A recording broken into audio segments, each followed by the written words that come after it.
Good day, fellow pros. Good day, good sir. How are we doing today? I'm doing all right. Just living my best life over here. Everything is good. Not Why? sore? I'm a little sore and a little hoarse, but that's okay. Are you sore because you're a horse? Yes, horse with an A. Horse? You know what? I can't with you today. I haven't had any coffee. It's, you know, I was gonna say I was doing fine, but now I'm not doing fine. I feel terrible. Everything's terrible now. Good, good. I want it to be terrible. Awesome. So that perfectly sets the tone for our story today. What are we talking about? So today we're talking about a really fun and exciting story. I know a lot of our audience is familiar with the Jerusalem Artichoke, also known as the Sunchoke, but it actually had a really interesting coming of age story in the recent past. So we're going to talk about sunchokes. All right, so an artichoke. I know what an artichoke is. What makes it Jerusalem? Because it was meant. Is this the one that was mentioned in the Bible or whatever? So we're going to talk about why it's called the Jerusalem Artichoke. I'm not sure if it's going to be in this episode. This is a 4-part series. It's just a really fun, interesting story that I'm very excited to talk about. So the Jerusalem Artichoke is actually a member of the sunflower family. It's a perennial root crop that, well, primarily grown for its root crop. But as we'll see, there's a whole bunch of things that it can kind of do, and people got really excited about what its potential is. For folks that are not familiar with it, it is a native crop to North America, primarily the northeastern part of North America. And it was cultivated and managed and stewarded by indigenous people across the continent. If you're familiar with it, great, because this is going to be a really fun story. But basically, what's unique about the sunchoke is that these massive tubers, basically like potatoes that they grow, are full of inulin, which causes a lot of gas if not cooked down into the sugars that make it up.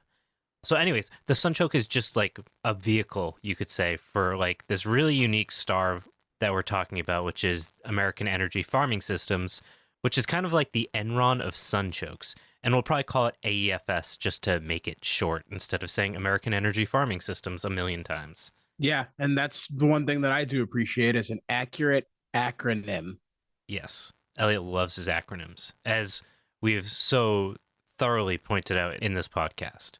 So, like I said, indigenous people had grown Jerusalem artichokes for a number of years. In 1605, French explorer Samuel de Champlain, because my French is beautiful, I'm going to go with that, reported that the indigenous people of Cape Cod ate Jerusalem artichokes. Soon after North America was colonized, the plant was taken to France. There, it became a relatively popular food for humans and animals, especially pigs. Raw or cooked, the flavor of the tuber can actually be really enjoyable. But like I said, if you don't cook it, you're gonna have gas. That's why it's called the fartichoke. What's unique about this plant is not only do you have this tuber that's really great, the stems and the leaves are also rich in fats, protein, and pectin, and it can make good forage and silage for livestock. Okay, so on paper, it sounds like an amazing crop, borderlining on superfoods because it's got a whole bunch of nutrients in there and you can use all parts of it. So that's pretty cool. And it's a perennial. And it's a perennial. It is a fairly decent crop, like in the real world. Anyone that's grown them can tell you like how many calories you can produce with almost no effort. And actually, in many parts of North America today, it's considered a weed. But today, we're not really here to dive into the plant itself as much as I'd love to. We'll put it on the list. But what's really interesting about today's story is that we're going to hear a tale as old as time. And it's going to just highlight some of the sheer absurdity of the decisions, actions, and I guess reactions that deserve some attention. And, the reason why something that's kind of a silly, goofy, funny story is turning into such a long episode or series of episodes is because everything that should have been cut out is just so funny and ridiculous. It seemed wrong to steal all of that from people listening. So I guess in short, be prepared for what's coming because this is like one of the weirdest collections of characters and decisions made that I've ever heard. Yeah, and I'm actually kind of excited for it as well because you have mentioned a couple of anecdotes from the story, and I thought you were making it up. And I didn't know that you were prefacing all of this, kind of rolling it into this episode. So Oh yeah, I'm excited. I'm excited for it. Sounds like it's going to be good. It's going to be great. I'm really excited. We should see if we should make a Netflix special Oh, the Sunchoke. documentary. Yeah. Sunchoke Enron. Senron. God damn it. Continue with the story. Okay, so before we can jump into the organization, it's really important to talk about the founders, specifically our good friend, Fred Hendrickson, who appeared in the late 1970s as the American farm economy was sagging and the nation was racked by the energy crisis. Not at all like 2023. Along with James Dwyer, Hendrickson in 1981 co-founded American Energy Farming Systems, or AEFS, a vision that was spearheaded primarily by like his dreams to run a nation by Sunchoke. Yeah. So it sounds like he literally wanted to stick a tube up your butt to run your car off of the gas you were making off of eating raw sunchokes. Yeah, I mean, not exactly that, but it is gas powered, that's for sure. So approximately like half a century before Fred Hendrickson was captured by this Jerusalem Artichoke spell, another Fred from the Midwest, oddly enough, Fred Johnson of Hastings, Nebraska, became also infatuated with it or infartuated with it. I wish you could all see Elliot's dying face right now. Shaking my head so hard I have a headache. During the Great Depression, Johnson preached the Jerusalem Artichoke as the savior of the prairie in crisis. He was, in the words of his biographer, and quote, the first messiah of the Jerusalem Artichoke, end quote. Okay, so this makes Fred the second, I don't know, Pat Robertson? A curious comparison, my friend. We're actually going to talk about televangelists who got wrapped into this, so don't you worry. Johnson was introduced to the Jerusalem Artichoke by professors of agriculture at Iowa State University in the 1920s who had great interest in the plant's promise. Johnson concluded that the Jerusalem Artichoke was, in the words of his book, the weed worth $1 million. Johnson centered his life around the plant. He never left his house without carrying Jerusalem Artichoke tubers in the pocket of his black suit. He would stop people on the street and take out a tuber or two and explain the great healing and restorative powers of the Jerusalem Artichoke. Yeah, and it's wild. It's crazy how not much has changed because I feel like that's still normal. That's still a normal thing today. That's how we got to be friends, is I was like, hey, check out this potato. It's in my pocket. Right. Pocket potatoes. We were 6. I don't know. Pocket potatoes. Still don't know where you got that from. Hot Pockets. So this dude's just walking on the street and he's hawking his random weed plant that's got like a cure-all for everything. Yeah, it was like the original snake oil. We still have that today. Yeah. Now, Johnson took up the Jerusalem Artichoke prophecy in the 1930s, thinking that the extensive use of alcohol as a fuel was bound to take place within the next 5 years. In the 1920s, a growing alcohol fuel movement called the Power Alcohol Vision took hold during the 1930s as farmers increasingly sought alternative crops to make their fields profitable. This century heralded national energy independence on the one hand, while it immensely magnified the power of war on the other. Don't know if you remember anything else going on in the 1930s. Nope, nothing else happened that was important. I don't think that's true at all. There's a few things happening in the 1930s. There's a few huge things happening in the 1930s. Again, the parallels going on right now are just kind of weird, right? This is Fred number 1. It's the 30s again. It is the 30s again. We're approaching it. We are.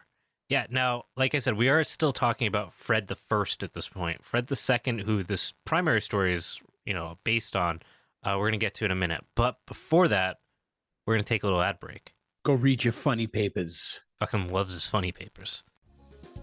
Hey there, it's me, Crazy Norm, down at Normal Norm's Nut Emporium on John Brown Drive. We're going nuts for nuts in Nutty November. We've got big nuts, small nuts, chestnuts, ground nuts, nut butter, buttery nuts, nut milk, milky nuts, nut cream, creamy nuts, and for the late night crowd, chocolate-covered CBD deep fried nuts. Want to join the Nutstravaganza? Nut up and join the Nut Posse. Join other members and get your sack of nuts pounded for free whenever you come in and make the creamiest nut milk you've ever had in your own kitchen. Crazy Norm's Nut Emporium, 420 John Brown Drive, or online at fortproles.com. All right, so Johnson took the vision of alcohol fuel production to encapsulate his entire existence. He underlined the Jerusalem Artichoke's abundant production of levulose, a sugar that, according to advocates, to be, in quote, 50% sweeter than sucrose or ordinary sugar, and far better than sucrose for the human system, end quote. Okay, so I'm trying to keep up and I'm doing a terrible job. I have no idea what that means in relation to the alcohol fuel production, but that's cool. Yeah, and that's going to be a common theme for Fred the First and the Second. The reason why it's worth talking about both of them. Now, Johnson, Fred the First, optimistically was predicting that, and quote, a few months and a few $1,000s will guarantee the engineering success of the design of a commercial levulose plant, end quote. Okay, so I'm guessing that didn't happen, right? No, and the funny thing about history is that it repeats itself. So our buddy Fred Johnson, Fred the First. yeah, Fred the First, eventually became a congressman in the 1940s and used his public power to push a vision of a fart-filled future. What else happened in the 1940s, Elliot? The Nuremberg trials. I mean, yeah, but before that.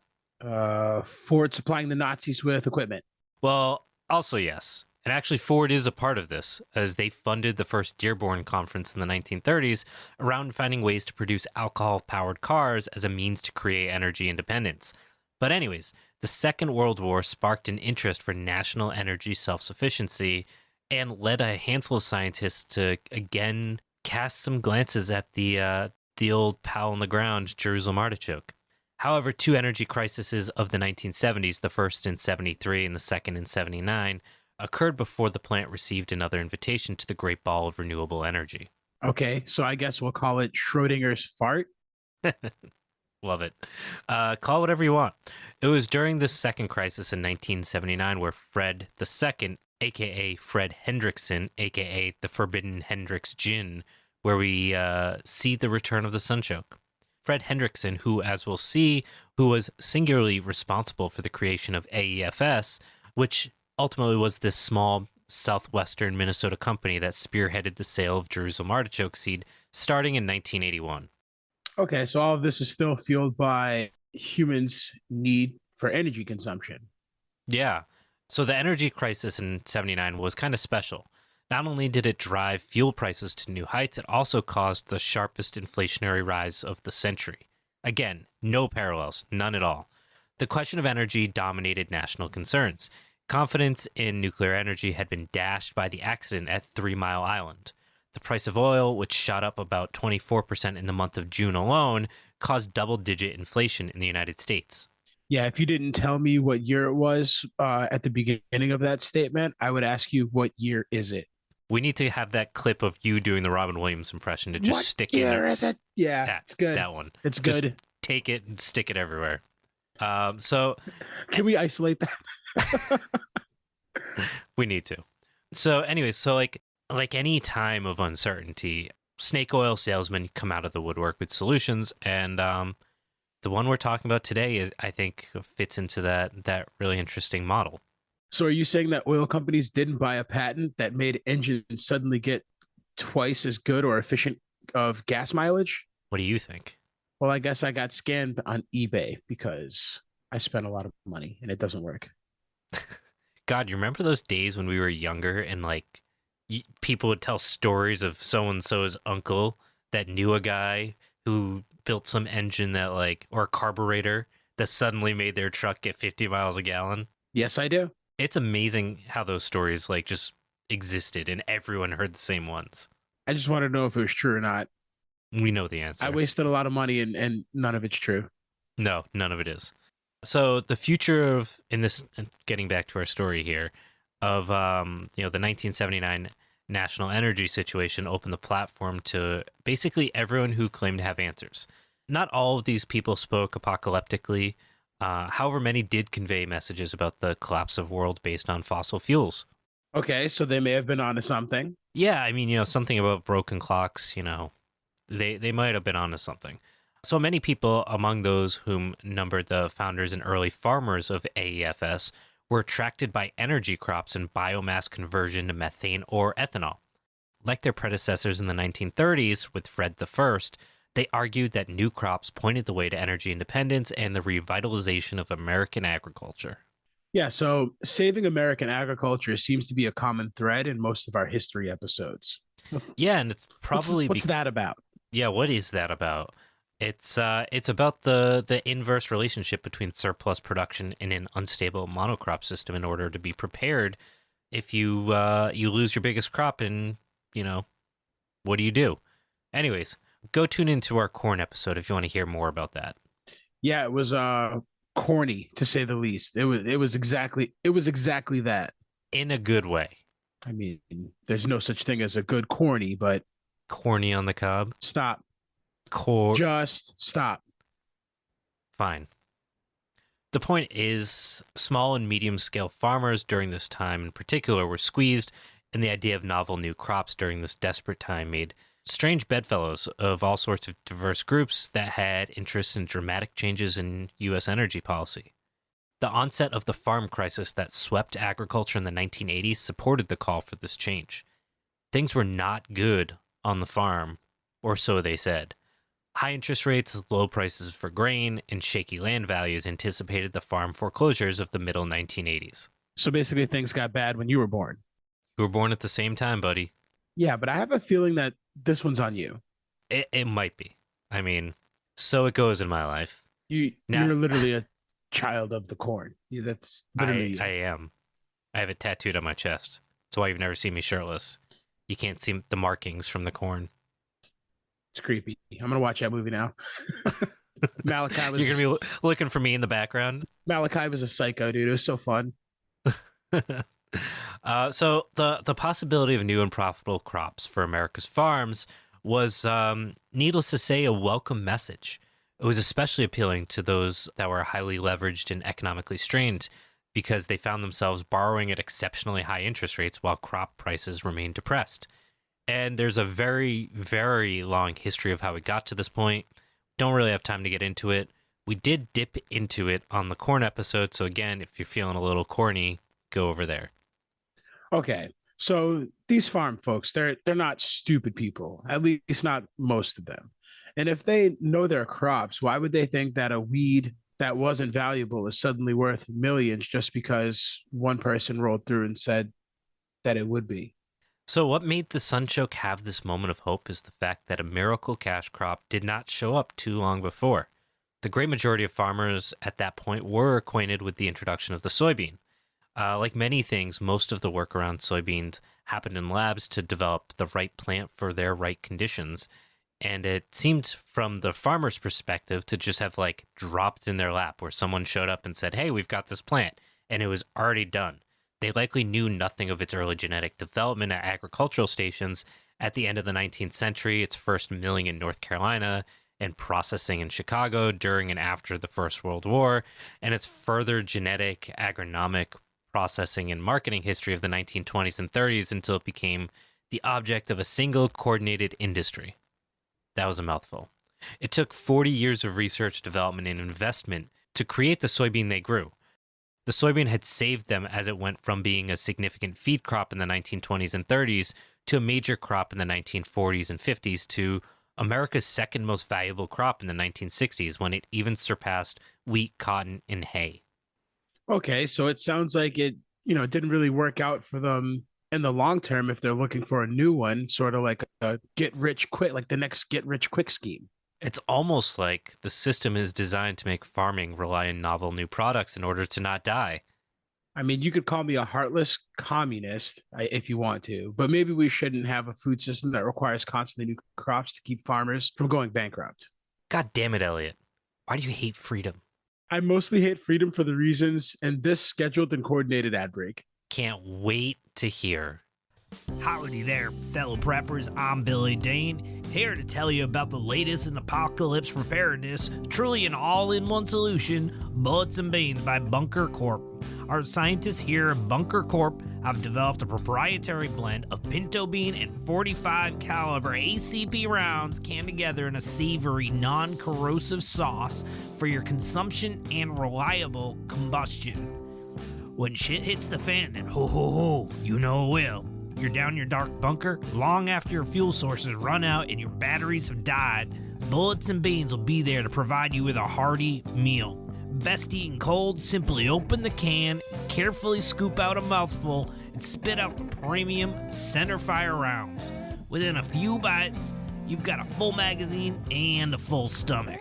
So remember folks, it's Bullets and Beans for your all-in-one solution to nutrition and self-defense. Make sure it's part of your last days on Earth, and don't forget to leave 1 round in the bottom of the can.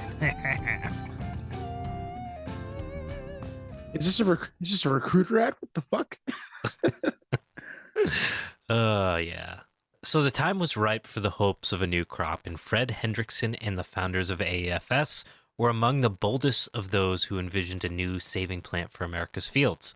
In the spirit of the hour, they preached to farm audiences easily assembled during the energy and farm crises of the late 1970s and the early 80s of the Jerusalem artichoke, long known to farmers as a weed, and it explained how it offered the promise of wealth and independence. Exploiting the evangelical religious sensibility of the time, the founders of AAFS prophesied that the Jerusalem artichoke was a, in quote, providential plant, end quote. A couple other ways they explained it, end quote, a biblical plant of promise, end quote, the plant of renown that Ezekiel prophesied, end quote, God would raise up to feed and save his people, end quote. So it sounds like a really big stretch. Yeah, I mean, they may as well be doing yoga, you know? AEFS initially promoted the Jerusalem artichoke as a new and superior source of alcohol fuel. Its representatives boasted the distillation of alcohol fuel from the tubers of the Jerusalem artichoke as the road to farm prosperity and American independence from greedy cartels and foreign nations. Yes. Nationalism wrapped in a plant. In a plant that they stole from indigenous people. Now, as oil and gas prices declined sharply, problems surrounded the distillation and the industrial conversion of Jerusalem artichokes into alcohol. AEFS quickly preached other virtues of the Jerusalem artichoke. The advertisements that they made increasingly drew attention to the promise of the Jerusalem artichoke as a source of sucrose and insulin, a substitute for starch and sugar, making it especially useful to diabetics. AEFS also suggested a possible use for Jerusalem artichokes as human food and animal feed. Beyond this, AEFS sold something else. It sold hope, and desperate farmers and greedy speculators bought into it. Ah, yes. The audacity of hope. Yeah, the audacity of hope. So one of the things that's really interesting about sunchoke is that while AEFS did not, in the legal sense, as at least as defined by Minnesota statutes, create a pyramid sales scheme, since they sold something, that is the seeds, the driving mechanism of its sales was pyramid-like. So it was like how could I say it? I guess like a hemisphere scheme. Same general idea, but technically not the same. Yeah, let's go with that. Their first-year growers, which are also called their third-year growers, because we'll explain that, intended to sell their seed to their second and third-year growers, while second-year growers, that is their 2-year growers, intended to sell their seed to third-year growers who would still enjoy the phenomenal advantage of getting in on the quote-unquote ground floor of a new American crop. That's so weird. Like one of my first jobs out of college was to sell insurance that exact same way. Life insurance. Buddy, you need to stop talking and buying things from people on the internet. It's not going well for you. Listen, I only buy things off the street. Yeah.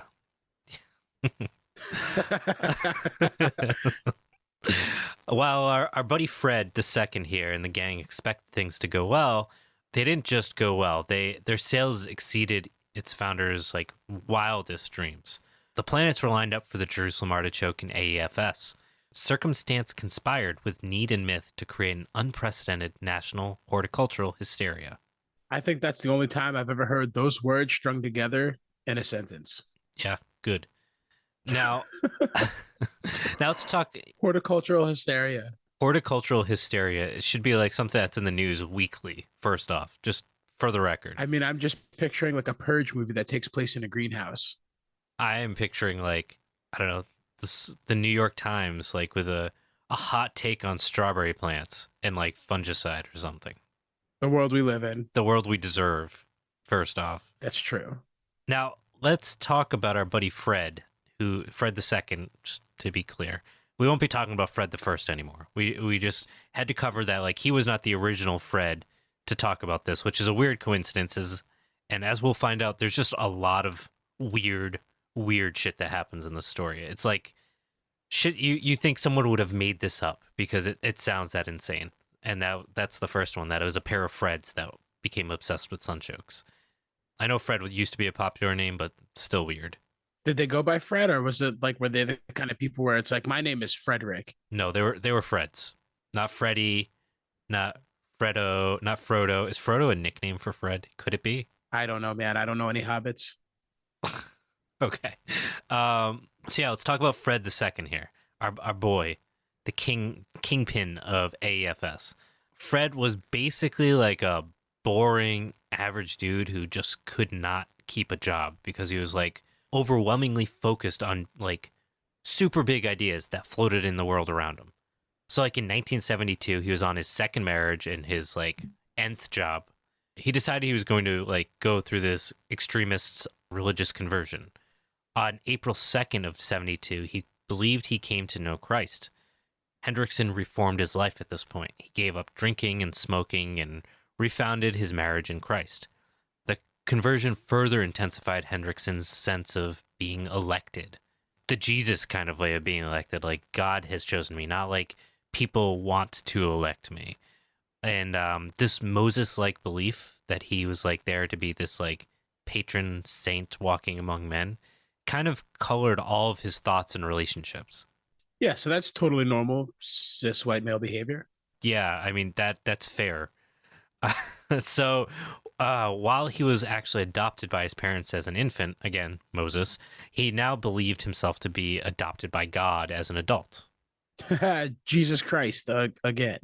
Yeah, he thought he was in this way, really. Now, Hendrickson, as a prophet, believed he would help complete God's covenant with America. Hendrickson never wavered in his belief that America was the new Israel, and he alone was one of its primary prophets. Oh, that's brilliant. That's going to be the name for my first nonprofit. It's going to be Prophets for Profits. I love it. Yeah, that sounds so fun. Yeah, we're here. Like your mission statement needs to be like, we are here to launder money for you. Like we are unabashed, and that is what we are doing. Yes. What could go wrong? It'd be beautiful. Like it would just be so like, especially if Trump is president again. Like like the IRS would be like, we have to accept it. Like our president would accept it. Yeah, he's going to be my first customer. We'll get there. So Hendrickson's God spoke directly to his people, promising to heal them and to return them to his kingdom. His God was intent on restoring America's rural people. They were the object of his covenant. Now, Hendrickson, much like many Midwestern religious leaders at the time, believed the time of Christ's second coming was at hand. Again, this could be 2020. Hendrickson remained in Rapid City for the next 9 years. There, he practiced law and sold real estate, doing a lot of legal work for marginal farmers, Native Americans, and the poor. On the surface, it appeared Hendrickson had found the stability he had craved. His marriage held. His belief in God was unfaltering. He was filled with enthusiasm. Yeah, and I'm just looking overhead right now, and I just feel like this is where the dark clouds start to roll in. There's got to be something bad's going to happen, like soon. Oh, you know it. You know it. It's so bad. It's palpable. It's palpable. The clouds, like our studio is just getting darker as we're talking about this. So Hendrickson remained spiritually restless throughout this time. He continued to believe this work was all like important for him to like prove himself, but not like his mission. It was just like side quests, to use the gamer term. He believed there was still like this unique mission that was in store for him. At a Pentecostal meeting in the Twin Cities in August of 1973, he interpreted a burning sensation in his palms as a sign of God's special calling. Yeah, that's metal as shit. Burning palms and screaming psalms. Woohoo! Yeah. In December of the same year, after reading the Bible, he awoke from a nap and experienced a burning sensation in his palms again. On this occasion, Hendrickson believed God was speaking directly to him. And this is from his actual quote. "I am your God. You are to be my spokesman to my people, a prophet for this day and age." End quote. So delusions of grandeur taking hold. Maybe this is some sort of schizophrenia or whatever, but if it's from the Bible, it's cool and acceptable. It's totally all good fine. things. It's yeah. totally fine. All good things. What could really go wrong with the power of Christ? With the power of Christ checks, nothing can go wrong. In In 1978, Hendrickson focused on a new idea to make a dollar to serve God and, of course, to serve the nation. He turned his restless energy and attention to the field of alternative energy and, more specifically, the on-farm alcohol fuel industry. First thing you would pick, right? Obviously. Now, his first project, which existed only on paper, was a design for a company that would grow vegetables utilizing geothermal energy. In his hyper-obsession, Hendrickson devoured all the information on alternative energy he could get his hands on. He even confessed to having become, in quote, a great reader of Mother Earth news, end quote, where he encountered for the first time what he took to be the revolutionary notion that renewable fuel could save both the nation and its farmers. Can you take a guess at what that was, my friend? It wasn't soybeans. No, it was not. It certainly was not. At this point, he started to advertise himself as an agribusiness concept developer, specializing in alcohol, wind, solar, and thermal energy, and agribusiness development. That was his title, Elliot. Like, he was like, yeah, I do this because I read some books. I read Mother Earth News. See, you didn't even have to go to college. He was a lawyer. He could go to college. Like, he was clearly, like, No, you intelligent. didn't have to. You just have to put words on a card, and then you do that now. Yeah. God, the 70s and 80s is just fucking wild. You could just call yourself whatever you want. There's no accountability. No one could look you up and see whether or not you were talking out of your ass. Like, he can, like, I love the fact that he describes the fact that he read Mother Earth News as, like, he confessed to it. Like, he was committing this, like, mortal sin, even though it's like, I'm going to go dedicate my life to this plant. Yeah, listen, he cited it, so it's not like he made it up. Shit's real. Yeah, if someone else said it, then, like, you've cited it. It's done. Fact. So during 1980, he quickly left his stable work, working with poor people and indigenous people and trying to help them, like, solve some of their problems. And he occupied himself instead with a wide variety of startups aimed at the development of an alcohol cooperative and the construction of alcohol plants. One particular project was on a site in South Dakota called Igloo. At the Igloo site, a former U.S. Army ammunition dump in western South Dakota, Hendrickson conjured an ecological vision of a totally self-sufficient farming system. So one man's trash is like another man's trash, I guess. What the hell? Yeah. What the hell? Yeah, kind of, something like that. Now, basically, it resembled a biological counterpart to one of those perpetual motion machines. The waste from grazing cattle would produce methane, steam-generated energy would be used to make alcohol, aquaculture, fish farming, tree farming, biomass crops, including like amaranth and fodder beets, all had place on the farm. Okay, so this dude invented like the modern cult homesteading, like do it all, buy my book. Yeah, basically, it's like if you took every homesteader and you said, like, if you had infinite time and money, what would you do? It'd be like this. They'd like have a closed loop system because it's like ultimately like individualistic, like and self-perpetuating, and that's what he wanted to do. Now, with Hendrickson, though, he never really thought small, like, for me.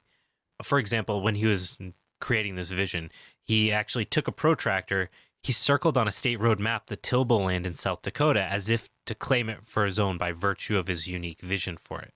Hendrickson credited the state with 66 counties, 77,000 square miles of land, and 50,000 farms, averaging 920 acres each. Of these, he had a plan for 27.5 million acres and more than 200,000 people. I'm not going to bother going into further detail. It's obviously like fucking lunacy, and to no one's surprise, he wasn't able to get a loan to buy out 27 counties. Okay, I'm not sure if it's insane or if it's literally just like the way things were, but he really walked into a bank to get a loan to start an organization that has 50,000 farms when you've never farmed anything. You just read Mother Earth's Digest or whatever. Big white man energy. Yeah, that shit's crazy, dude. That's nuts. Right? Like that is beyond basic. That's like beyond Trump energy right there. That's a lot. There's just so much, and we're just scratching the surface here. So yeah, we're going to be in this is just part one. We've just, like I said, scratched the surface on this. We're going to be talking about Fred II, televangelists, terrible businessmen, fake scientists, and so much more in the following episodes. So hopefully you guys have listened and you're excited to hear more because this is a fun one. Yeah, I think this is really funny. We haven't even gotten into like the founding of the company yet and like all of that stuff. So it does get really good. But at the same time, I'm sitting here making fun of this dude because he's just like, He wrote on a business card, "This is my like business title," and we've done the same thing by starting a podcast. Wow, are you calling me Fred the Third? Sure. Can I be like Fred Durst? Can I the be third? Fred the Fourth? Because I like 4 as a number. It's cool. It's a good number. I'll give you that. All right, you're Fred 3. I'm Fred 4. All right.